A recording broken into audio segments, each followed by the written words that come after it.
Bonjour, Shana Cohen, coach de vie spécialisée en neurosciences motivationnelles.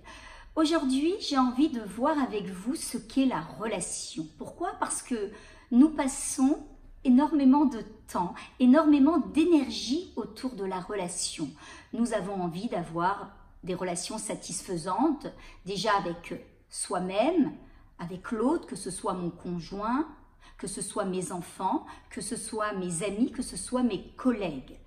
Et c'est bien normal puisque nous sommes des mammifères. Nous avons besoin pour pouvoir exister de créer des liens, d'être en connexion, d'avoir ce sentiment d'appartenance.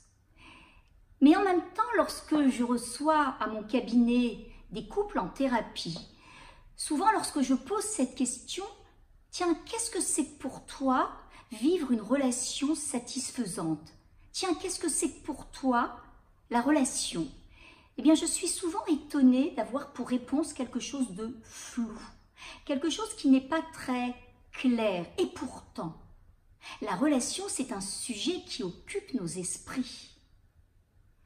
Alors pour cela, je vais vous proposer les travaux d'un homme qui s'appelle le Dr Dan Heer, qui sont très intéressants et qui vont justement nous aider au travers de la relation, que ce soit une relation maritale, une relation amicale, une relation familiale, pouvoir développer d'abord un système équilibré qui va nous tirer vers de vraies solutions. Ce docteur explique dans son bouquin que la relation, c'est le degré de distance qui existe entre deux objets, entre deux éléments, entre deux entités. En fait, il explique que pour qu'il y ait une relation, il faut que ces objets, que ces sujets, que ces entités soient pleinement séparés.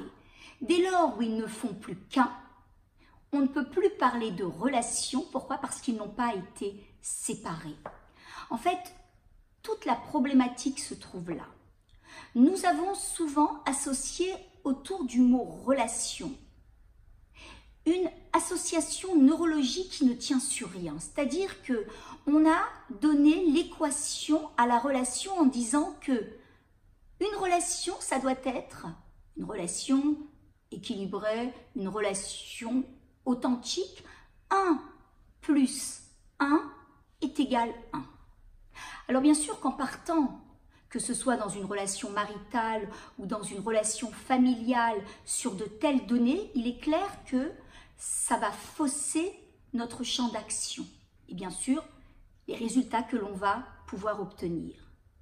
Le couple, ça répond à l'équation 1 plus 1 est égal 3. Oui, je répète parce que c'est assez intéressant et assez innovant.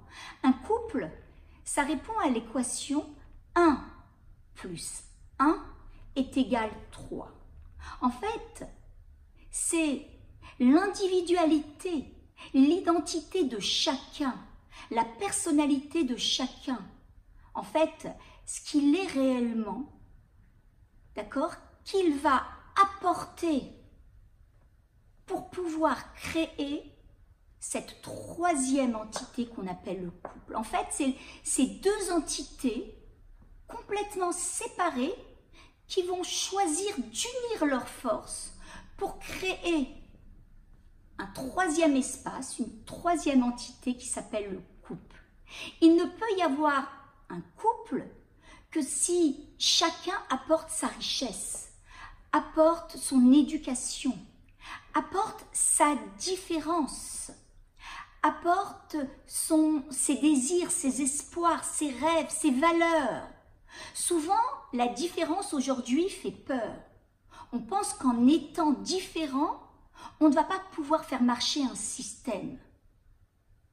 Mais en réalité, qu'est-ce qui fait la richesse du couple? C'est justement cette différence. C'est garder qui je suis pour pouvoir alimenter ce couple dans la nouveauté, dans la spontanéité, dans cette richesse que va devenir ce couple.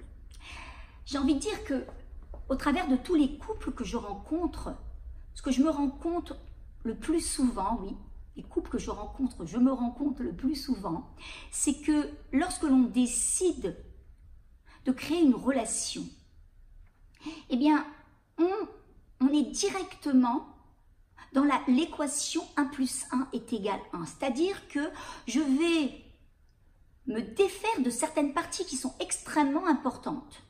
En fait, comme si je divorçais de ces parties pour pouvoir me conformer au jugement de l'autre. Pourquoi ? Parce que j'ai peur d'être jugée, et j'ai peur d'être isolée, et j'ai peur que l'on me rejette. Donc, je vais trahir mon essence, qui je suis vraiment. Je vais m'abandonner, je vais me défaire de ce moi profond. En fait, je vais me défaire de ce qui fait mon unicité, ce que je suis vraiment, pour me fondre dans une relation et finalement développer ce qu'on appelle une codépendance. Mais le résultat de cela, c'est quoi? C'est qu'à son tour, eh bien celui qui est en relation avec moi va commencer à m'abandonner lui aussi, à me rejeter, à m'ignorer. Et qu'est-ce qui va se passer? Un jour, je vais me réveiller et je vais énormément lui en vouloir.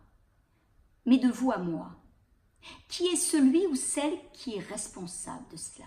Qui est celui qui lui a donné l'autorisation? Vous savez, la loi du miroir existe encore plus dans le couple. Lorsque je ne suis pas respectée, lorsque je suis niée, lorsque je suis abandonnée, rejetée, en réalité, c'est que moi, je n'ai pas respecté mon moi authentique, qui je suis vraiment, mon moi profond. Et dès lors où je me suis abandonnée dans la relation, ce que je vais pouvoir apporter dans la relation, ce n'est pas le meilleur de moi-même. Pourquoi? Parce que je n'ai plus de moi à offrir. Et je vais souvent fonctionner avec le pire de moi-même. Guy Corneau en parle dans son livre, et c'est très intéressant, et il explique que quand il y a deux individualités qui choisissent de créer une relation, au fil du temps, eh bien, ils ne deviennent que le quart d'eux-mêmes. Mais quand on rencontre ces individus de façon séparée, ils sont pétillants et créatifs. En fait, ce que j'ai envie de vous amener, c'est à créer votre espace personnel, à créer ce rendez-vous quotidien avec la personne la plus importante sur cette planète qui n'est que vous. C'est une écoute à soi que je vous invite à installer de façon régulière pour pouvoir avoir le courage ou de définir ou de redéfinir des dimensions, j'ai envie de dire, existentielles qui vont vous permettre de vivre d'abord vous, avec vous-même, et de pouvoir vivre des relations satisfaisantes. C'est revenir, par exemple, à votre système de valeurs. Vous savez, je l'ai souvent dit dans ces capsules, les valeurs, c'est qui je suis vraiment, c'est mon ADN. Et c'est de clarifier ça, c'est de clarifier également mon système de besoins, qui répond à la question de quoi j'ai besoin pour pouvoir être heureux. D'accord? Un besoin, vous avez des besoins physiques, mais vous avez des besoins psychologiques. Je n'arrête pas de le répéter, qui sont tout autant importants que vos besoins physiques et qui n'ont pas besoin d'être justifiés. Redéfinir vos limites. Les limites sont les garantes de votre autonomie. Donc, c'est donner mon code d'accès à l'autre. En fait, l'autre, il reste autre. Il ne connaît pas mon mode d'emploi. J'ai besoin de lui dire, ah, jusque-là, tu peux arriver, mais plus loin que ça, je ne suis pas OK. Ça, c'est mes limites dans la relation. Et j'ai envie de dire, de claironner tout cela, de l'annoncer autour de vous. Pourquoi? Parce qu'en réalité, rappelez-vous d'une chose. L'autre a besoin de savoir la manière dont je fonctionne et moi, j'ai l'obligation de devoir lui transmettre toutes ces informations. J'ai le devoir de revenir à mon moi profond pour pouvoir exister au sein de cette relation et donner le meilleur de moi-même. Je dis souvent aux couples qu'en réalité, vivre une relation satisfaisante, c'est déjà cultiver sa vie intérieure dans un premier temps. C'est être présent à soi pour être beaucoup plus présent à l'autre. Alors, si cette capsule vous a parlé, je suis sûre que c'est le cas, partagez-la parce que je pense qu'elle peut faire un grand bien en termes de réflexion, en termes d'actions nouvelles à poser. Peut-être ce rendez-vous quotidien que l'on décide d'installer pour pouvoir être à l'écoute de soi un peu plus, pour pouvoir donner en qualité à l'extérieur, le meilleur de soi-même. Vous le savez, vous pouvez me retrouver sur les réseaux, que ce soit sur ma chaîne YouTube ou sur Instagram ou sur les réseaux Facebook parce que j'essaye de donner un maximum de matière. On ne se quitte jamais. Dans tous les cas, je vous souhaite une très belle semaine et surtout une semaine de construction.